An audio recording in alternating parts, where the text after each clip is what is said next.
मैं कहता हूं कि भारत का ही एक टारगेट क्यों, भारत को ही क्यों टारगेट किया जाता है? अगर आप बात किया जाए, कनाडा 3 गुना बड़ा है, ऑस्ट्रेलिया 2.5 गुना बड़ा है, ब्राजील 2.5 गुना बड़ा है, आप देखें रूस 5 गुना बड़ा है, जो चीन है 3 गुना बड़ा है, अमेरिका कितने गुना बड़ा है। लेकिन ये सारे के सारे आएंगे, एक आंकड़ा तो कहता है लगभग 6 करोड़ हैं, इनको भारत में ही आके मरना है, यहीं पर रहना है। क्यों सूद साहब, क्या कारण है? क्या इनकी पीछे कोई मंशा है? क्या कोई सोच इनको ड्राइव करती है कि भारत में डेमोग्राफी चेंज करने आएंगे ये लोग? बिल्कुल एक पर्पस है इनका। देखिए, ये जो लोग आते हैं मोस्टली बांग्लादेश से, जैसे आपने कहा 6 करोड़ लोग, ये बांग्लादेश से इजीली इंडिया के अंदर आ जाते हैं। हमारा बांग्लादेश के साथ बॉर्डर लगता है 4097 किलोमीटर का, और इसमें से 2000 किलोमीटर का बॉर्डर ऐसा है जो अनफेंस्ड है, उसकी फेंसिंग नहीं हो सकती, क्योंकि यहाँ पे बहुत सी नदियां बहती हैं और साथ में बड़ी बड़ी घास है, और फिर साथ में बहुत से एरियाज है जहाँ पे हमारी वेस्ट बंगाल की गवर्नमेंट परमिट नहीं करती कि यहाँ पे फेंसिंग की जाए। हम फेंस नहीं कर पा रहे, और फेंसिंग कोई आसान काम भी नहीं है। तो बांग्लादेश के लोग यहाँ पे आते हैं इंडिया के अंदर, बांग्लादेश को छोड़ करके क्या यहाँ पे छोटे छोटे काम करते हैं, लेकिन जब यहाँ पे कोई यात्रा निकलती है हिंदुओं को तो उस पर पत्थर फेंकते हैं, और फिर वोटिंग के राइट्स भी ले जाते हैं, क्योंकि यहाँ पे कुछ करप्ट पॉलिटिशियन है जो इनको इस टाइप से यहाँ पे इनके राशन कार्ड बनवा देती है। और अभी देखिए आसाम के अंदर बहुत जगह पे इनके राशन कार्ड को कैंसिल किया गया ताकि इनको फ्री में जो मिलता है वो ना मिले, ये भी एक चक्कर है। लेकिन दूसरी तरफ आपको बताया कि हमारी कुछ ऐसी पॉलिसी है जिसकी वजह से बांग्लादेशी इंडिया के अंदर आते हैं, जैसे यहाँ पे डेमोग्राफिक चेंज करना। साथ में दूसरी बात है कि बांग्लादेश से लोग या रोहिंग्या इंडिया के अंदर आते हैं क्योंकि हमारी सॉफ्ट पॉलिसी रही है। एक इंसिडेंट हुई थी कि रोहिंग्या बांग्लादेश से एक बोट में निकल के पहुंचे, वो गए इंडोनेशिया में, इंडोनेशिया के एक पोर्ट पे गए, उन्होंने वहां पे एंटर नहीं करने दिया वहां के लोगों ने। जब दूसरे पोर्ट पे गए तब भी उन्होंने एंटर नहीं करने दिया। फिर ये अंडमान निकोबार आइलैंड के पास आ गए, तो उस टाइम पे यूएन ने कहा कि कुछ लोग हैं जिनकी बोट खराब हो गई है, इनका कुछ करो। तो हमारी गवर्नमेंट जो दयालु गवर्नमेंट है, मैं इसी गवर्नमेंट की बात कर रहा हूँ, इन्होंने उनको अंडमान निकोबार आइलैंड पहुंचा दिया अपनी वाही लूटने के लिए। ये हमारी पॉलिसी रही है। और अब हम बांग्लादेशियों को पकड़ रहे हैं, रोहिंग्यास को पकड़ रहे हैं, लेकिन अब चलो देर आए दुरुस्त आए, हम काम तो कर रहे हैं, लेकिन हम इनको कैसे डिपोर्ट करें? बड़ा मुश्किल काम है, बांग्लादेश से एक्सेप्ट नहीं करता। हम इनको बड़े बड़े ट्रक्स में ले जाके बॉर्डर पे छोड़ देते हैं, पीछे धक्का मारते हैं और उनको भेज देते हैं अंदर। दूसरी जो रोहिंग्यास है उनको बोट में डाल करके उनको सी में डाल देते हैं कि आप जाओ जहां मरो, जो कुछ मर्जी करो, हमारे पास मत आओ। लेकिन आप देखो यहाँ पे 56 मुस्लिम कंट्री है, क्यों नहीं कोई मुस्लिम कंट्री इनको लेती बांग्लादेश को छोड़ करके? बांग्लादेश तो इजीली आ जाते हैं, इंडोनेशिया नहीं लेता, कोई गल्फ की कंट्री लेता। आप अमेरिका की बात तो छोड़ दीजिए, मतलब वो इतने बड़े बड़े देश हैं सूद साहब, वो इतने बड़े बड़े देश हैं और सबको यहीं पर भेजना है। अब वो आप सूद साहब इतना ओपन है ना, मैं ये खुले प्लेटफॉर्म पर मैं ये बात कह रहा हूं सभी के सामने कि आपका शायद कूड़े वाला बांग्लादेशी निकले, आपका शायद ई रिक्शा वाला बांग्लादेशी निकले, हो सकता है आपके घर के बाहर जो ठेला लगा रहा है वो बांग्लादेशी निकले, और जो आपके घर में मेड काम करने आती है या फिर कोई और व्यक्ति काम करने आता है, इतने बांग्लादेशी भारत में हैं। अभी तक इनको हिंदी भी नहीं आई है ठीक से। ये वो इतना ओपनली चल रहा है उत्तर प्रदेश में, दिल्ली में, हर जगह में।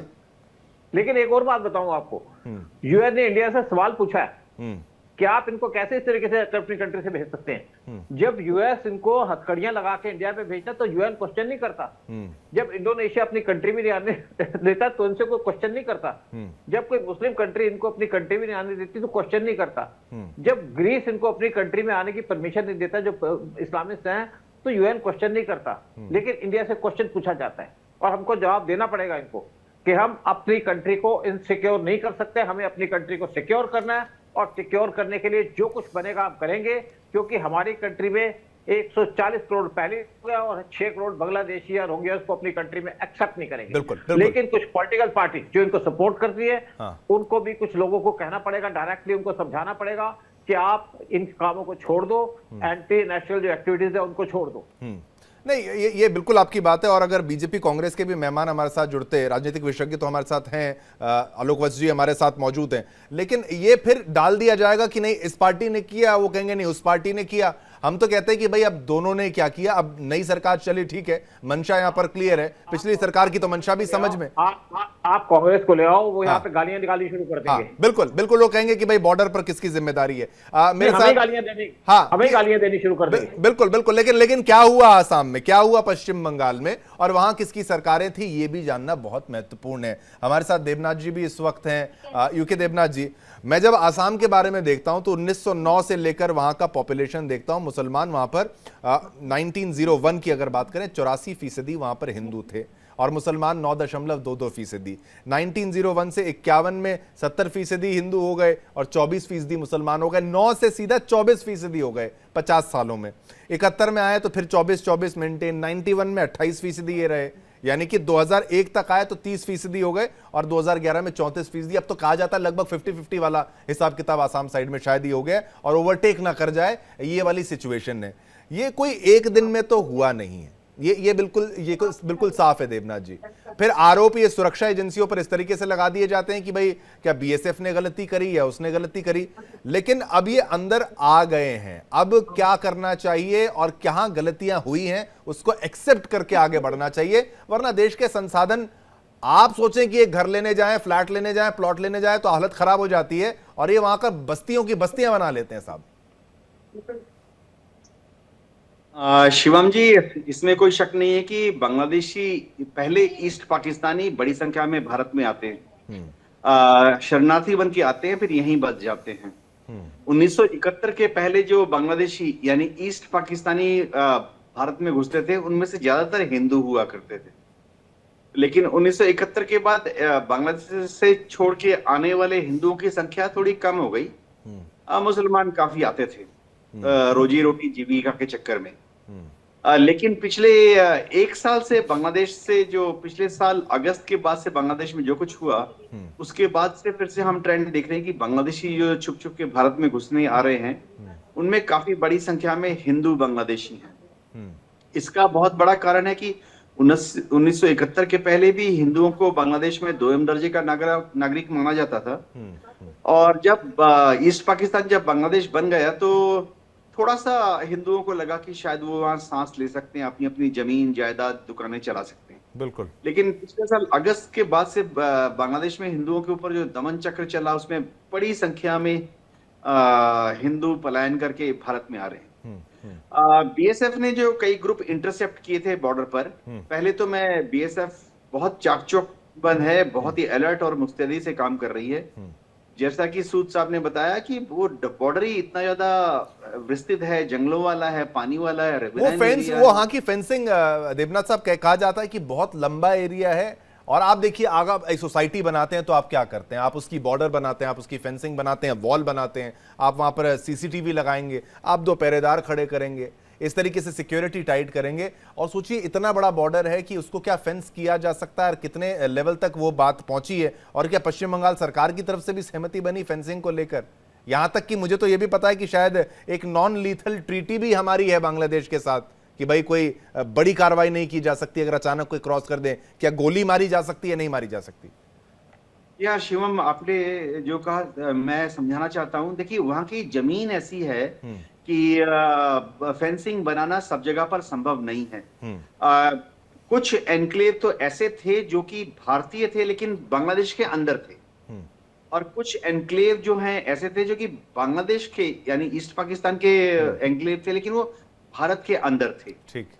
एक एक करके हमने, जब शेख हसीना की सरकार होती है तो हमने बॉर्डर एडजस्ट इसलिए करके कई बार गिव एंड टेक। देवनाथ जी, ये क्यों हुआ था एनक्लेव? क्या वो नदी के इस तरफ उस तरफ वाली जमीन, उसकी आप बात कर रहे हैं? देखिए, क्या हुआ था कि वहां पर जब पार्टीशन हुआ तो बहुत ही द्रुत गति से लाइन ड्रॉ कर रही थी कि उस तरफ ईस्ट पाकिस्तान है, इस तरफ भारत है। तो एक मोटा सा लाइन शुरुआती दिनों में ड्रॉ कर दिया गया था 1947-48 में, जिसमें कहा था कि उस लाइन के इस तरफ ज्यादातर गांव में हिंदू थे, और उस लाइन मोटा सा लाइन ड्रॉ कर दिया गया था जिसमें कि लाइन के उस तरफ ज्यादातर गांव में मुसलमानों की आबादी 50% से ज्यादा थी। लेकिन ये जो मोटी लाइन है, ये भी जब आप जमीन पर ड्रॉ करते हैं तो कई जगह वो 10 किलोमीटर चौड़ी थी। बिल्कुल। तो इससे हुआ क्या कि कुछ छोटे छोटे गांव जिसमें पॉपुलेशन समझिए थी 200 लोगों की, बहुत छोटा सा गांव, 200 लोगों का पॉपुलेशन मतलब 40 घर हैं, लेकिन वो चला गया, उसमें हिंदू बहुल है लेकिन वो चला गया ईस्ट पाकिस्तान। और इसी तरह से एक और चौड़े बेल्ट में एक और छोटा सा गांव है जिसकी पॉपुलेशन थी महज 100 घर, यानी 25 परिवार, बिल्कुल। लेकिन मुस्लिम बहुल, लेकिन वो भारत में आ गया। और जैसा कि हम सब जानते हैं, वहां नदियां हैं, हर साल बाढ़ के बाद अपना रास्ता बदल लेती हैं, और जमीन तो भी चेंज हो इस जाती है। हाँ बिल्कुल बिल्कुल। मेंडरिंग करती हैं, यानी हाँ। इस साल जो जमीन के इस तरफ है, जुलाई अगस्त में जब बाढ़ आती है तो सितंबर तक वो उस नदी के उस तरफ चली जाती है। ठीक है। तो बहुत सारे कारण थे, लेकिन फेंसिंग बनाना वहां इम्पॉसिबल है। ये तो मैं, जो भी हमारे जियोग्राफिक्स हैं या हमारे जो बॉर्डर में फेंसिंग बना रहे हैं, सबको मालूम है। होता ये है, मैं बताता हूं कि हाँ। ये सब जब पेट्रोलिंग करती है तो वहां जो गांव वाले हैं वो देखते रहते हैं कि बीएसएफ की पेट्रोलिंग, अच्छा अभी रात को 8 बजे एक चली गई, तो उनके मालूम है कि रिटर्न पेट्रोलिंग अब रात के 11 बजे आएगी। 3 घंटे का शांति का समय उनको मिल जाता है, जिसमें कि वो भारत में आ सकते हैं। अगर वो हिंदू हैं तो उनको आके असम में या पश्चिम बंगाल में एसिमिलेट होने में ज्यादा दिक्कत नहीं होती है, क्योंकि हिंदू हैं तो वो हिंदू जैसा वेशभूषा, हमारे जैसा ही पूजा प्रार्थना, और फटाफट फटाफट उनके डॉक्यूमेंट भी बन जाते हैं। भारत सरकार ने भी 1971 के तक पहले रेगुलराइज किया था, बाद में कहा कि 1995, फिर कहा कि 2003 तक जितने आ गए, खासतौर से हिंदू, उनको मान लिया कि वो भारत में रह सकते हैं। अभी भी मैं बताता हूँ, लोकल जो एडमिनिस्ट्रेशन है ना, वो थोड़ा हिंदुओं के प्रति सहानुभूति दिखाता है। तो अगर आप दिल्ली में बांग्लादेशीज को देखेंगे, आपको काफी बड़ी तादाद में बांग्लादेशी में हिंदू मिल जाएंगे। दिक्कत ये हो रही है कि इनको अगर जैसे सूद साहब ने बताया, इनको अगर आप आइडेंटिफाई करते हैं, चिन्हित करते हैं और इनको ट्रक ट्रेन में बिठाकर बांग्लादेश ले आके धक्का भी देते हैं, बांग्लादेश की बॉर्डर गार्ड उनको घुसने नहीं देती है, क्योंकि जो इंटरनेशनल नियम है उसके तहत भारत को पहले डॉक्यूमेंट्स देकर प्रूव करना पड़ता है कि फलाना फलाना व्यक्ति वो बांग्लादेश का नागरिक है, और बांग्लादेश तुरंत मना कर देता है। एक और दिक्कत मैं बताता हूं, इनको धक्का देके आपने उधर किया, बांग्लादेश के अंदर चले गए आधा किलोमीटर, अगले दिन रात को फिर से ये वापस भारत आ जाते हैं। हाँ नहीं नहीं, लेकिन मतलब अब ये कुछ तो देवनाथ जी, कुछ तो करना पड़ेगा। मैं कह रहा हूं कि अगर ऐसे लोगों को आइडेंटिफाई नहीं किया तो इतना ज्यादा पॉपुलेशन एक्सप्लोजन हो जाएगा, इतनी ज्यादा डिपेंडेंसी हो जाएगी, और फिर ये डेमोग्राफिक चेंज, जिस तरीके से आसाम एक बहुत बड़ा उदाहरण है, पश्चिम बंगाल में ज्यादातर जो मुस्लिम आते हैं, मुस्लिम जो शरणार्थी आते हैं, इलीगली आते हैं, मुझे उनका नहीं समझ में आता वहां कौन सा प्रताड़ित किया गया है। अगर आप अफसरों के लिए आ रहे हैं तो फिर बांग्लादेश कहता है कि भाई देखिए हमारी तो जीडीपी आपसे, पर कैपिटा इनकम आपसे कितनी अच्छी, वो तमाम चीजें। फिर ये एग्जाम्पल ऐसे ऐसे देने लगते हैं, आना सभी को भारत में है। ठीक है, हिंदू आते हैं तो उनका समझ में आता है। देवनाथ साहब, आपने जिस तरीके से कहा था कि वहां प्रताड़ित किया जा रहा था, इस्कॉन पर हमला, इस्कॉन के साधु को, उनके संतों को अरेस्ट करना, वो तमाम जो प्रताड़ित किया गया शेख हसीना के दौर में, फिर भी कुछ चीजें ठीक थी, अब तो एकदम दुर्गति होती जा रही है। यहाँ पर आलोक वज्जी, मैं आप पे आना चाहता हूं। अब चलिए देर आए दुरुस्त आए, लेकिन एक बड़े लेवल पर आए, बड़ी कार्रवाई शुरुआत हो गई इस पर, और अल्टीमेटम दिया जा रहा है कि जल्द से जल्द कार्रवाई होनी चाहिए। अब इसको आगे मेंटेन किया जाएगा, कैसे मेंटेन किया जाएगा और कैसे आइडेंटिफाई करेंगे? क्या एकदम बूथ लेवल तक किया जाएगा क्या? देखिए शिवम जी, यहाँ पर देवनाथ जी हैं, सूद साहब हैं, ये लोग डिफेंस के बारे में बहुत क्षमता से जानकारी दे सकते हैं, उतनी नॉलेज हम लोगों को नहीं है। लेकिन एक चीज मैंने देखा है कि पिछले 7-8-10 हवाई जहाज, जितना मिसाइल और जितना बम टेलीविजन ने उड़ाया है, उतना मुझे लगता है कि भारतीय सेना ने अब तक नहीं उड़ाया। सो अब थोड़ा कंफ्यूजन की स्थिति में आ चुके हैं हम जैसे लोग कि वाकई में क्या हुआ है क्या नहीं हुआ है, इसकी जानकारी सही मिल नहीं पा रही। अब रही बांग्लादेश की बात, जहां तक मेरे जहन में बात याद आती है, आपके चैनल ने कुछ दिन पूर्व एक स्टिंग ऑपरेशन किया था बांग्लादेश बॉर्डर पर। आपके किसी साथी ने वहां पर जाकर पूरी उसका विस्तृत ब्यौरा निकाला था और एक नेक्सस प्रूव किया था जो भारत के लोगों का वहां के लोगों के साथ है, और उसके तहत लोग वहां से यहाँ लाए जाते हैं। शायद आप ही के चैनल पे ये पूरा दृश्य दिखाया गया था। और रही बात बांग्लादेशियों को आइडेंटिफाई करने की, एग्जाम्पल के तौर पर दिल्ली को ले लीजिए। दिल्ली का डोमेस्टिक हेल्प आज की डेट में, दिल्ली, नोएडा, गाजियाबाद, फरीदाबाद, इसका डोमेस्टिक हेल्प 80% बांग्लादेशियों के हाथ में है। और आप उनकी शक्ल, सूरत, पहनावा से पहचान सकते हैं, बोली से पहचान सकते हैं कि ये कौन है।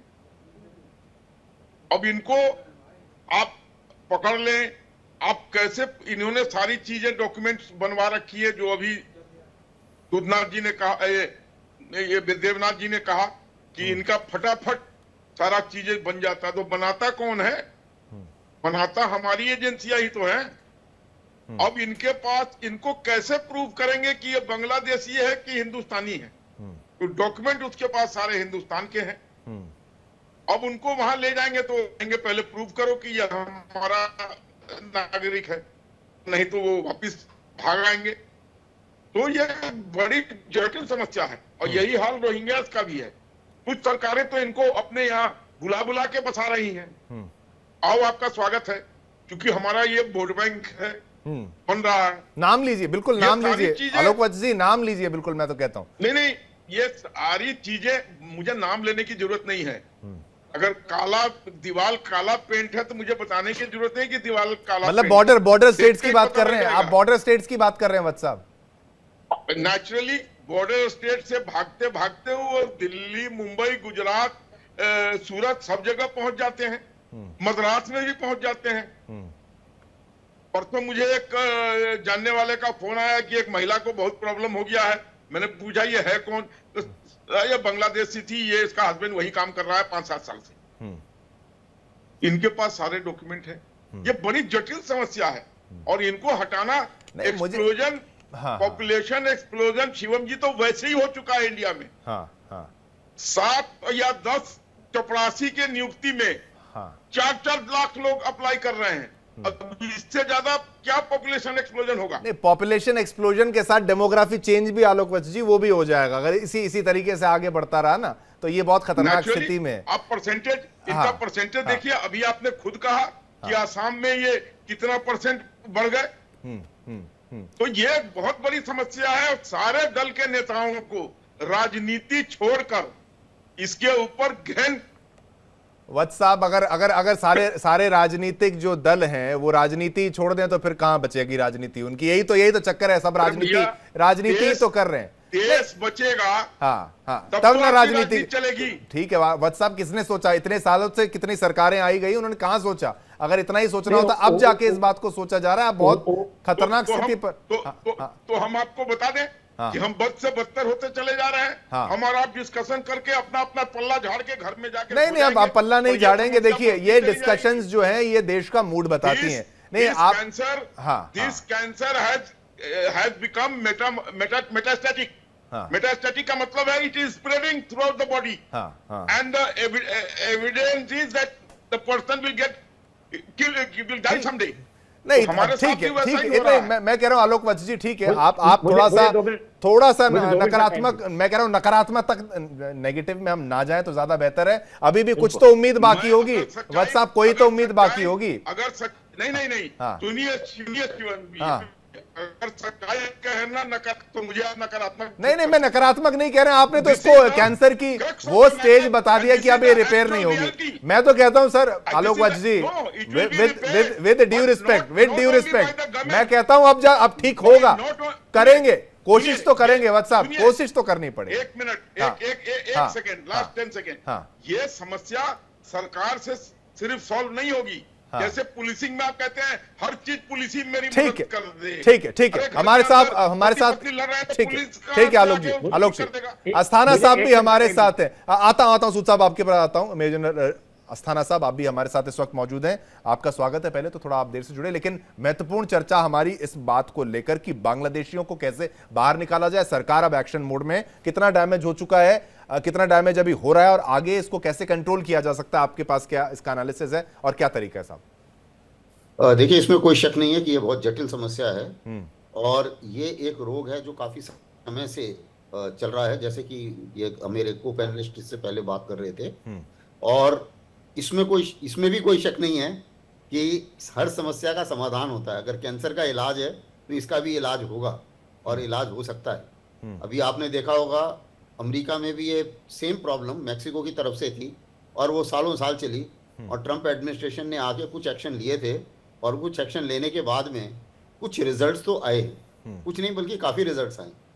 तो जाहिर है कि अभी हमारी होम मिनिस्ट्री भी जब ये प्रॉब्लम को समझ चुकी है और इसके ऊपर एक्शन ले रही है, तो कुछ ना कुछ रिजल्ट्स तो निकलेंगे। बिल्कुल ठीक। और इसमें सभी को योगदान देना पड़ेगा, इसमें कोई शक नहीं है। चाहे प्रदेश सरकारें हैं, चाहे सेंट्रल गवर्नमेंट है और पुलिस फोर्सेस हैं, इम्प्लीमेंटेशन वहां पर जरूरी है, और उसी मुताबिक इन्वेस्टिगेटिव एजेंसीज हैं, क्योंकि ये सिर्फ आधार बनने से ही आइडेंटिटी प्रूव नहीं होती है, उसके पीछे भी खोद के आइडेंटिटी निकाली जा सकती है, तो इसमें कोई ऐसी परेशानी नहीं। बिल्कुल ठीक है। सूद साहब, आप कुछ कहना चाह रहे थे, आपका पॉइंट भी लेना महत्वपूर्ण है, बोलिए। दो तीन बातें यहाँ रखना चाहूंगा। हाँ। एक तो आप देखिए, कंट्री में बहुत जगह डेमोलेशन हो रही है। हाँ। और जहां जहां तक बांग्लादेशी है उसको डिस्ट्रॉय किया जा रहा है, चाहे आपका गुजरात हो चाहे मध्य प्रदेश हो। बिल्कुल। तो ये काम किया जा रहा है एक तरफ, और हम फ्रस्ट्रेशन होकर के या परेशान होकर कोई काम नहीं अचीव कर सकते। दूसरी बात है कि इनको लोगों को बसाने के लिए यहाँ पे PFI बड़ा काम कर रही थी। और देखिए, सुप्रीम कोर्ट में बहुत सी PI फाइल की गई कि रोहिंग्यास को यहाँ पे क्यों भगाया जा रहा है। अल्टीमेटली सुप्रीम कोर्ट ने कह दिया कि हम ऐसी PIL को नहीं सुनेंगे, ये हमारे मतलब का काम नहीं है और आप हम परेशान मत करिए।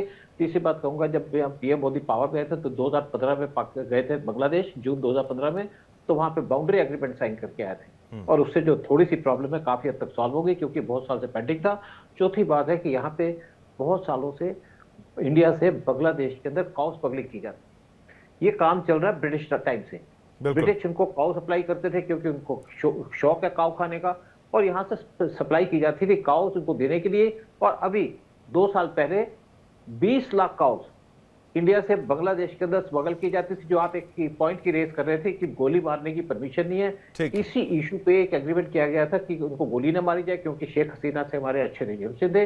लेकिन अब ये जो स्मगलिंग है काउस की, ये घट करके 2 लाख पहुंच चुकी है। और एक और बात कहूंगा कि जो बॉर्डर की फेंसिंग की बात है, जो हम म्यांमार का 1643 किलोमीटर का बॉर्डर है जिसकी हम फेंसिंग कर रहे हैं, उसके ऊपर 31,000 करोड़ खर्चे जाएंगे और 10 साल उस पर लगेगा। और ये भी प्लान है कि यहाँ पे भी फेंसिंग की जाए, पाकिस्तान बांग्लादेश के बॉर्डर पे खर्चा होगा लेकिन टाइम लगेगा, और बीच में गवर्नमेंट अपना काम कर रही है।